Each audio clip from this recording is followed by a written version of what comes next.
How we doing tonight? We having a good time? Yeah! Round of applause for the comments. Yeah.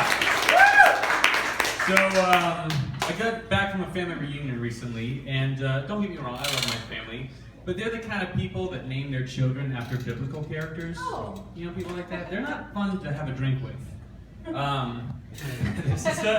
That's what I've learned. This is a legit conversation that I overheard. My uncle was like, Nebuchadnezzar, come over here right now. Nebuchadnezzar walks over. He's like, Shadrach, Meshach, and Abednego told me that you pushed your cousin Bathsheba into the lake. Is this true? No, these are biblical names, people, all right? Read the Bible, heathens. Nebuchadnezzar was like, yeah. And he's like, oh, well, then you need to apologize to her. And while you're at it, you also need to apologize to your Uncle Solomon and other cousin Zacchaeus because you lied to them. And then my other Uncle Moses, you know that branch of the family, was complaining because there weren't enough kosher options at the family potluck. We had ourselves a little holy war on our hands. It got ugly. My family loves to argue, and I almost hate to say that because every family argues, I understand that. But when we argue, we do it in a really classy way, which is we put it on social media for the world to see. They've ruined Facebook for me, like ruined it. And if you don't take anything else away from me tonight, please know, Facebook is not an outlet to go on your little social, political, religious rants. That's not what it is. Yeah! Thank you. There are only two good uses for Facebook. Looking up people from your high school and laughing about how shitty their life is.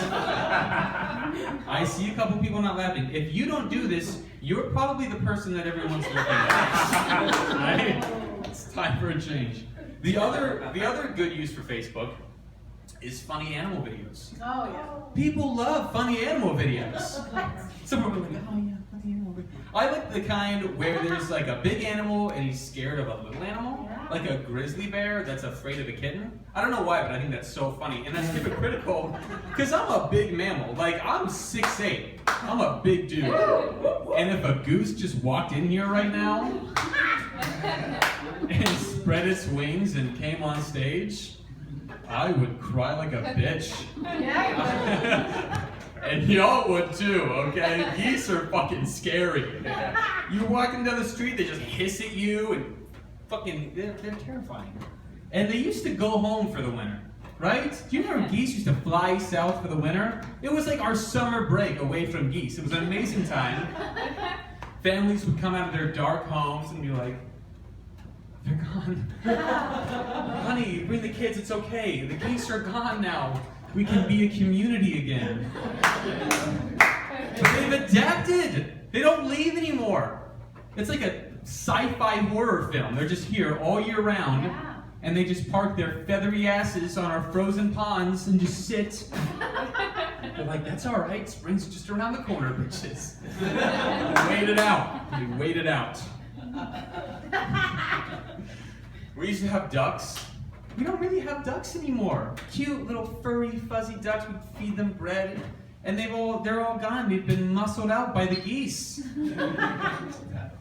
I wonder if like groups of ducks get together at a cocktail party and they're like, this family of geese just moved into the pond next door. Before you know it, the whole area is going to shit. We gotta move, we gotta get out of here. You know, we can't stay. That's my racist duck joke. Racist ducks. Yeah. Let's see. I'm single. Yeah, probably because I have a lot of bird humor. Word people up. I got a lot of friends in relationships, and they like to set me up on dates because people in relationships just want to spread the love, don't they? They're the happiest people in the world. And ordinarily I wouldn't mind, but they're not good at it. They don't put a lot of effort into finding me a good match. Their thought process is like, all right, well, Corey's tall. I'll set him up with my other tall friend.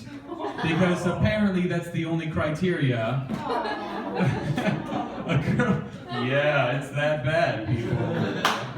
The other day I was talking to a friend, he was like, hey Corey, you remember my tall friend Stacey Samuels? you and her would be perfect together. And I was like, dude, she worships the devil. He's like, yeah, I know, but she's really tall. Okay, first of all, if you worship the devil, you inherently believe in God. All right, you can't have one without the other.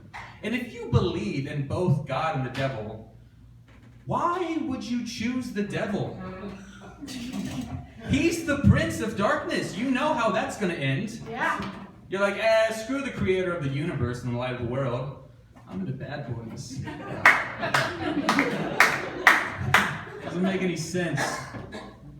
Let's see. I'm single, like I said, so I'm also on Tinder. In this day and age, if you're single, you're on Tinder. There's no getting around it.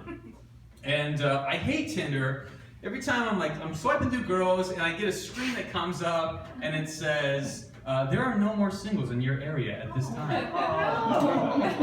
How depressing is that? We live in Columbus, Ohio. This is a pretty populated area, and it's hard to give yourself the "there's plenty of fish in the sea" metaphor when Tinder's like, all right, listen, man, we've scoured the city. Okay. You've swiped through all the singles, and none of them find you mildly attractive. I'm like, all right, Tinder, well played. It's going to be hard to talk myself down from this ledge. Oh, God. I also hate it when I'm reading a girl's bio, because I'm the only idiot that reads girls' bios. And she goes, I'm not looking for a relationship. And I'm not looking for a hookup. I'm like, why are you here? Clearly this is not the app for you. You should download Solitaire.